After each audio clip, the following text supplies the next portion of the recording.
Show number 2. This Otaku's Life. Fandom is a strange thing. Sometimes it leads to a level of obsession, sometimes perversion. But I think for most of us, fandom really shows us how passionate we are. Oftentimes, if you go to a sci-fi or an anime convention, you will find that a lot of people like to dress up as their favorite characters from their favorite shows. Sometimes it's their Japanese music artist that they like. Sometimes it's actually a vehicle or a giant robot. For me, I've found that I've never needed to emulate to really show or connect with others. And that's not a judgment on anybody. Certainly, it's just a general observation of how I process and think about my fandom. I find we all want to connect. Sometimes that shows itself in conversation or costume. However, not every moment of our life it's acceptable to do that. You have to find your balance, and conventions usually are a safe place to show our passion. I remember the first time I went to an anime convention, I was stuck in an elevator with a gentleman who had built this styrofoam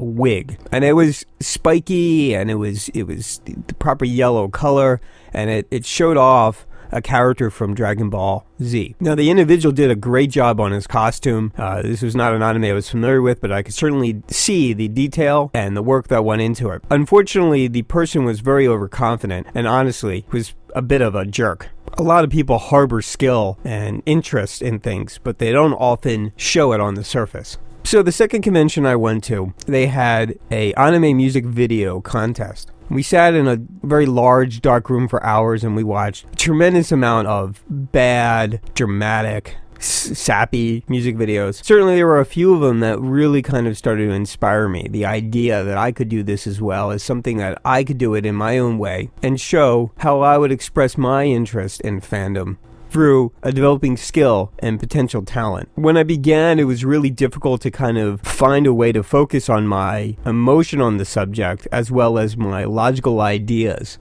to construct them together, to put them in a format which I think others could appreciate, but as well as show that I can make a point on the subject. Sometimes people do this in a manner that is the most apparent, obvious idea. Sometimes they do this in a dramatic manner. Sometimes they do this in a comedic manner. But the idea, the effort in doing the work is what's most important. It wasn't until years later, I got a friend of mine who was doing this, and he was certainly a person that was part of inspiring me to start this kind of work. He said, "You're coming to a convention with me in Atlanta." And I said, "No, I'm not. I can't afford that." He says, "Yes, you are."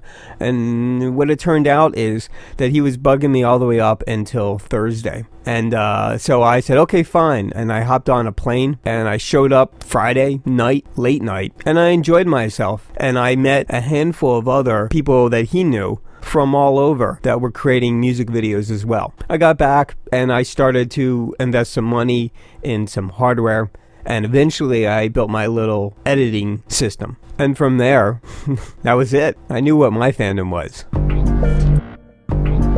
Thank you once again for listening to this week's show. If you're interested in participating, we always look forward to people sending us in a show opener. And this is pretty simple. All it really requires you to do is say, "This Otaku's Life." And you can do it as many times as you want. And the only thing that we would ask you do is make sure that you pause between each word. We also welcome anyone who is capable of recording audio and sending in your point of view or your short story on the subject. If you want to reach out to us, you can easily do that by emailing us any feedback, voice or audio, at thisotakuslife@gmail.com. And please visit our website, thisotakuslife.com. Thank you everyone again, and have a good one.